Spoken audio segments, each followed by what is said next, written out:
Cek cek 1 2 3. Halo semuanya, welcome back again to Kuroko Mirha Channel. Oke, jadi sekarang hari ketiga ya untuk VPET kita dan jeng jeng jeng, kita udah jadi Greymon guys di sini. Ya aku nggak expect jadi Greymon sih karena pas jadi Agumon pun kayaknya aku ngelakuin banyak care mistake. Cuma aku nggak ngerti ya, mungkin yang lebih paham boleh dijelasin care mistake-nya buat di DM20 ini kayak gimana ya, karena kalau nggak salah kayaknya beda deh sama di emoji ya, karena aku lebih paham waktu itu tuh di emoji ya, karena kayak pup terus ngelewatin apa namanya batas waktu, seingatku tuh 10 menit gitu ya, pup, dan dia pup terus 10 menit kita nggak respon, itu care mistake. Terus di saat pup tapi Digimonnya itu tidur, itu juga saya ingatku care mistake gitu kan. Waktu itu udah sempat lebih dari 3 kali dan harusnya nggak jadi Greymon kan kalau care mistake di atas 2 kali itu, harusnya ya saya ingatku gitu kan.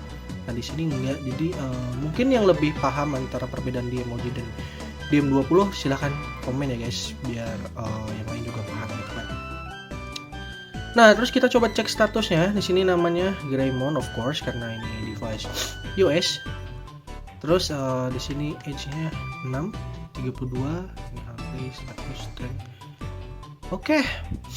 Jadi ini kemarin tuh evolusi, berarti untuk jadi apa namanya? Champion inget, seingatku tuh 24 jam ya kalau di DM20.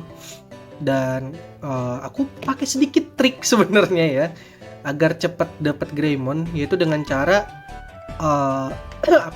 di saat jam dia tidur kita ganti jamnya ke jam dia bangun, karena itu nggak ngaruh ke apa-apa, nggak ngaruh ke care mistake atau gimana ya, karena itu cuma ganti jam doang. Karena aku kan juga bisa dibilang malam-malam itu bangun ya guys, jadi kayak Greymon itu tidurnya tuh jam 11 malam. Agumon itu jam 9 kalau nggak salah ya, 9 atau jam 10 malam udah tidur. Nah aku masih bangun gitu. Biasanya kok tidur itu kan biasanya subuh banget ya, kayak pagi-pagi banget aku baru tidur gitu kan. Jadi aku set tidurnya tuh di pagi-pagi ya, dan siang aku baru bangun. Jadi ini device hampir nyala sekitar mungkin ya 18 jam sehari gitu kan. Jadi si Agumon pun bisa cepet langsung jadi Greymonnya gitu kan. Nah dan thank you buat Mamang Landras yang ngasih tahu ternyata kan di device ini tuh tadi kan berapa kali mati, itu adalah fitur bisa dibilang tuh save state dan juga jaga baterai ya, atau buat menghemat baterai. Karena di sini kan ada fitur save-nya. Jadi kalau misalkan kalian habis baterai pun nanti kalau diinstal lagi ada tulisan load ya. Jadi kalian bisa melanjutkan perjalanan kalian buat ngerawat Digimon kalian. Nah mungkin kita di konten kali ini sama seperti episode kemarin, kita battle, cuma mungkin sedikit cerita-cerita juga lah ya tentang Digimon VPET dan lain-lain gitu kan. Nah kita sambil coba battle. Nah kita battle single next ya. Kita kemarin terakhir tuh ngelawan Patamon gak sih? Ini soalnya sempat aku reset gitu kan waktu lawan Agumon, karena butuh ya, aku lagi di sela-sela main ini kan juga battle, cuma aku pengen ngeliatin ke kalian seperti musuh apa aja sih yang ada di device ini gitu kan. Jadi kemarin kita cuma sampai Patamon, mungkin di sini kita pakai nyampe melawan champion juga. Nah terus kita mungkin sedikit cerita-cerita tentang VPET dan juga Digivice ya guys. Ini sini cerita pengalamanku dulu coba Digivice gitu ya. Jujur Digivice pertamaku itu Digivice KW ya guys. Itu KW-nya di ARC ya. Dulu banyak banget soalnya di Indonesia yang jual KW-nya di ARC gitu. Dan dulu pun aku dapat KW di ARC pun nggak beli. Waktu itu dapat dikasih dari sepupu ya. Sepupuku ngasih gitu kan. Nih ada mainan ini udah nggak dipakai, udah pakai aja gitu. Dan Digimon pertama yang aku tonton di TV pun ya Tamers gitu kan. Jadi bener-bener melekat banget gitu. Dan waktu itu pun dapat warnanya itu warna Rio ya. Dan aku di Digimon Tamers suka banget sama Cyber Dramon ya, dan si di arc-nya Rio juga kan warna biru tuh, birunya menyeluruh gitu kan, terus ringnya silver gitu. Mungkin nanti di sini ada di pojokan dilihatin tuh, itu keren banget, dan sampai sekarang aku masih pengen banget punya di arc versi satunya Rio. Cuma sayang ya kalau di arc versi 1 itu gak ada monodramonnya gitu kan. Jadi ya meskipun warnanya warna Rio, tapi di situ nggak ada monodramon, nggak ada Cyber Dramon gitu kan. Cuma warnanya doang gitu kan. Ya kebanyakan Digivice JP kadang kayak gitu sih. Kayak apa sih, untuk modelnya cukup akurat tapi isinya tuh kadang nggak akurat gitu kan. Jadi itu salah satu perbedaan Digivice US dan juga Jepang. Jadi biasanya Digivice Jepang itu untuk bentuk dan look itu lebih mirip banget sama di animenya. Walaupun kalau sekarang kayaknya yang lebih mirip ke anime tuh yang versi Super CSA ya, itu benar-benar mirip banget sama di anime. Tapi sebelum ada Super CSA itu tuh ada Digivice versi Jepang. Itu apa namanya untuk level detail dan lain-lainnya itu benar-benar mirip banget gitu kan sama apa di anime gitu kan. Kalau yang versi US itu biasanya aku nggak tahu, itu mungkin deal-dealannya Bandai mungkin ya, biar ya bedain lah US sama Jepang gitu kan, biar nggak beda dikit gitu kan, mungkin gitu. Aku juga nggak terlalu mengerti, atau mungkin ngerendahin cost gitu biar apa namanya cost produksinya lebih murah gitu, karena biasanya Digivice US itu lebih kecil daripada Digivice JP ya, walau ada beberapa yang bisa dibilang masih kelihatan mirip ya sama Digivice JP-nya gitu kan. Tapi kebanyakan sih pada beda ya. Mungkin nanti aku bikin video terpisah mungkin penjelasan tentang Digivice ya. Walaupun aku belum pernah pegang semuanya, tapi ya cukuplah aku ngerti dikit-dikit gitu untuk perbedaan untuk orang-orang yang baru mau terjun gitu kan ke dunia Digivice dan juga Pipet gitu kan. Mungkin nanti aku bakal nyoba bikin apa namanya video kayak gitu lah, penjelasan gitu. Nah tapi singkatnya itu ya agak beda lah gitu kan yang versi US dan JP. Tapi yang versi US itu biasanya isinya bener-bener mirip banget sama di anime isinya.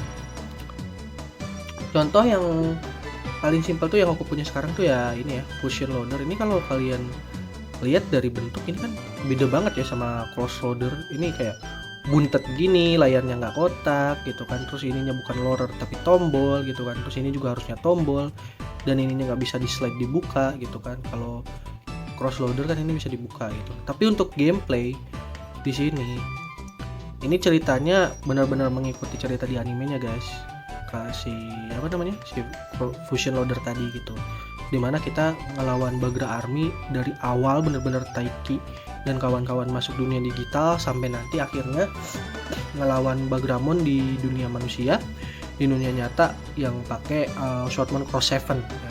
Itu benar-benar di sini ada semua gitu kan. Jadi benar-benar ceritanya mirip banget sama yang di anime gitu kan.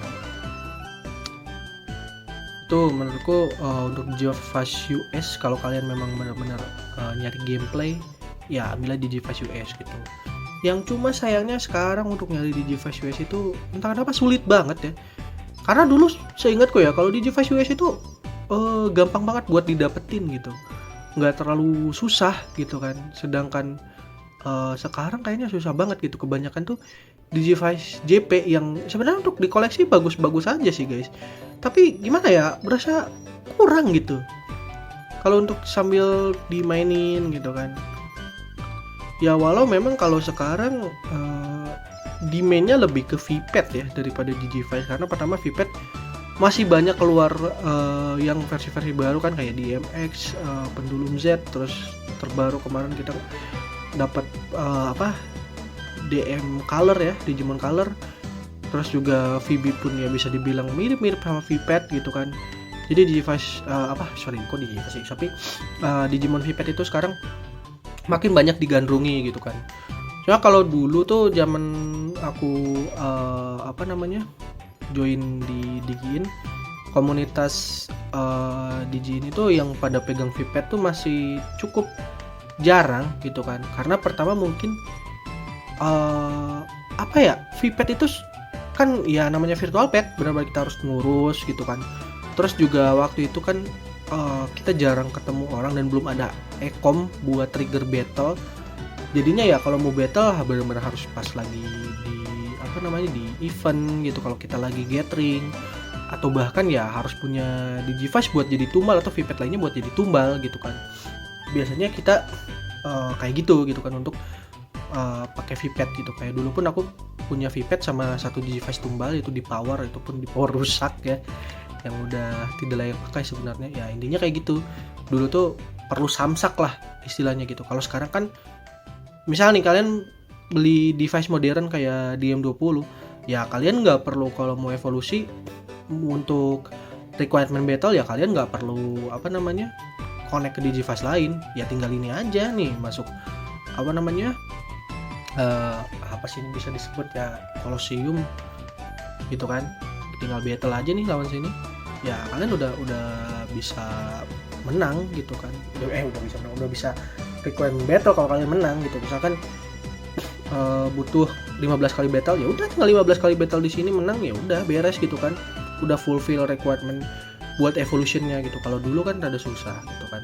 Atau kalian sekarang pakai DMOG atau pendulum OG gitu kan, ya tinggal pakai Ecom sekarang gitu kan untuk trigger battle-nya gitu kan. Banyak banget aplikasi companion buat battle, kayak salah satunya mungkin bisa sambil jalan-jalan di dunia digital pakai Game World ya, yang aku pengen main tapi sayang ekomku nggak tahu kenapa dari kemarin nggak bisa dipakai. Jadi kita tunggu dulu ya sampai ekomku bener. Kalau itu pun rusak ya mungkin nanti nunggu aku beli ekomnya lagi gitu kan.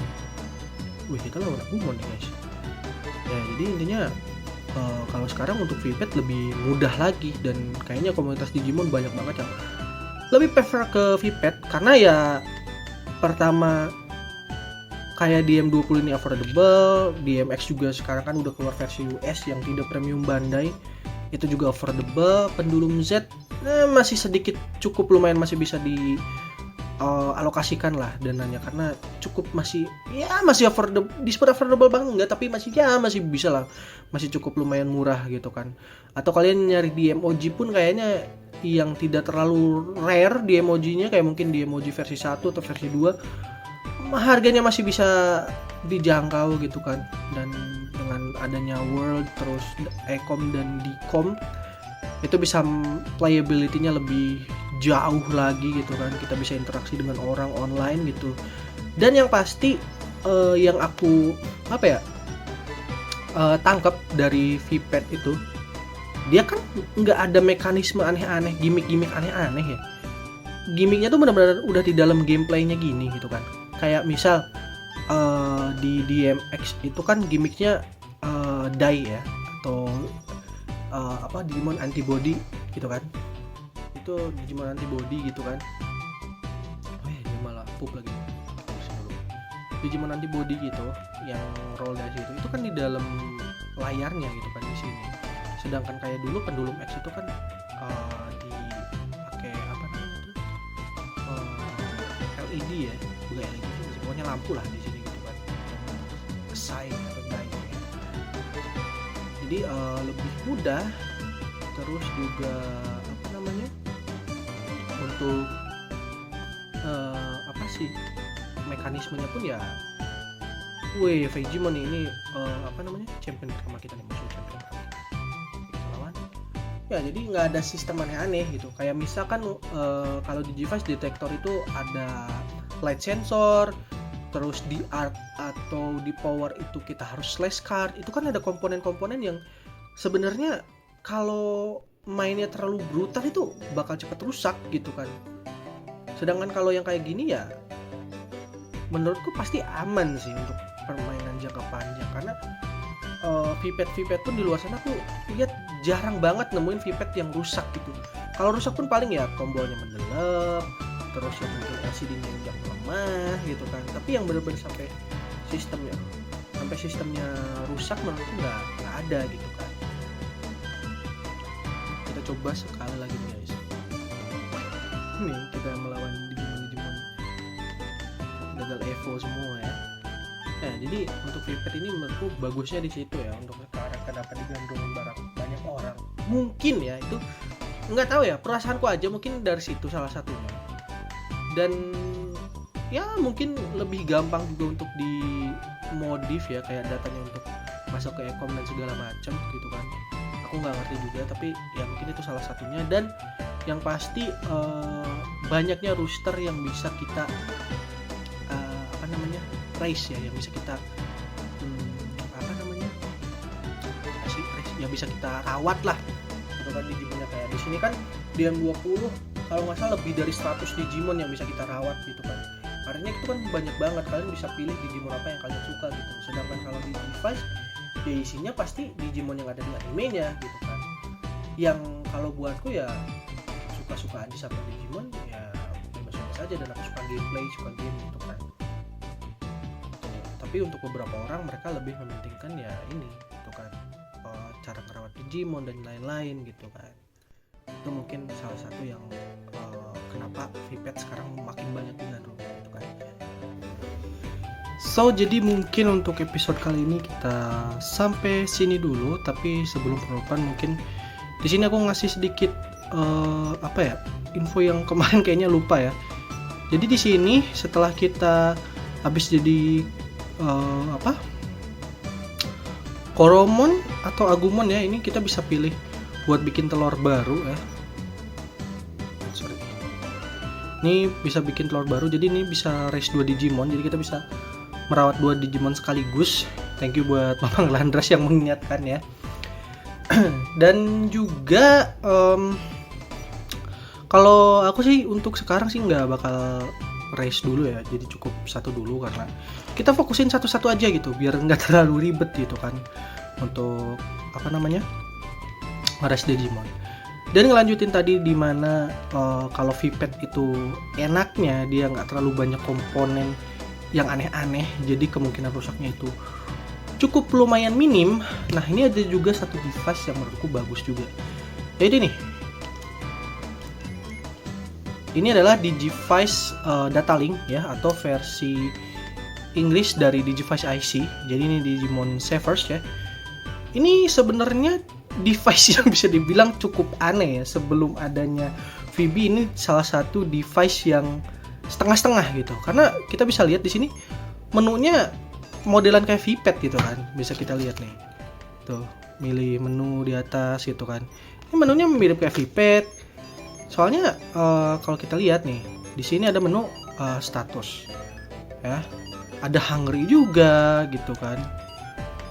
Dan di sini kita bisa ngasih Digimon kita makan, terus bisa kasih obat juga kalau dia sakit. Terus ini dia kalau tidur bisa kita matiin lampunya, dan juga ini debug. Ini salah satu fitur yang cukup, aku nggak ngerti ya kenapa dia pakai namanya itu debug. Jadi debug ini nanti kalau misalkan Digimonnya pup, ini kita bisa bersihin pakai debug. Aku nggak ngerti ya, mungkin itu untuk sensor di Jepang itu ya. Terus di sini ada training ya, dan di sini ada cukup banyak untuk menu trainingnya gitu kan.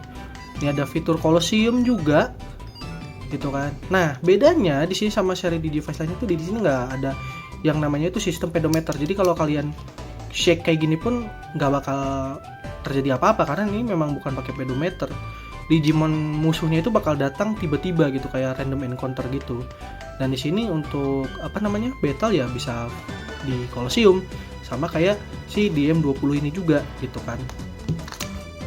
Dibilang Digivice ya dia nggak ada pedometernya gitu, tapi ya dia tetap ada adventure-nya, dan juga tiap musuh yang datang tuh benar-benar sama kayak musuh mingguannya di Digimon Savers. Terus juga kalau mau disebut full Digivice dia juga ngasih makan, tapi kalau mau disebut VPet ini juga nggak terlalu ngaruh, kayak Kermistek apa segala macam juga nggak bakal ngaruh gitu kan. Jadi ya ini device yang setengah-setengah lah ya gitu pada saat itu, dan bisa dibilang jarang diminati karena ya nggak bisa di shake gitu, dan muncul random encounter-nya tiba-tiba. Cuma untuk sekarang gitu kan, menurutku ini device yang kayaknya bakal lebih awet gitu kan, karena nggak ada komponen aneh-aneh gitu kan, dan juga mirip-mirip kayak VPet gitu kan. Dan juga VPet sekarang kan kayak Digimon X juga ada, kadang sering ada random encounter. Jadi ini menurutku cukup worth it juga ya buat yang mau coba terjun ke seri Digivice gitu kan, dari VPet pengen nyoba, dan kayaknya yang jual masih cukup affordable, mirip-mirip sama harga VPad modern sekarang di sekitar 500.000. Jadi ini mungkin sedikit teaser aja lah ya buat next vlog Digimon ya setelah VPad. Sebenarnya sih setelah VPad ini mungkin aku bakal mainin Fusion Loader dulu. Cuma ini kemarin aku coba panasin mesinnya Dataling juga gitu kan, takutnya kenapa-napa, dan dia aman, dan yang pastinya ini device seru banget buat dimainin gitu guys. Jadi untuk sekarang kita cukup sekian dulu ya. Agak belibet banget kan ya.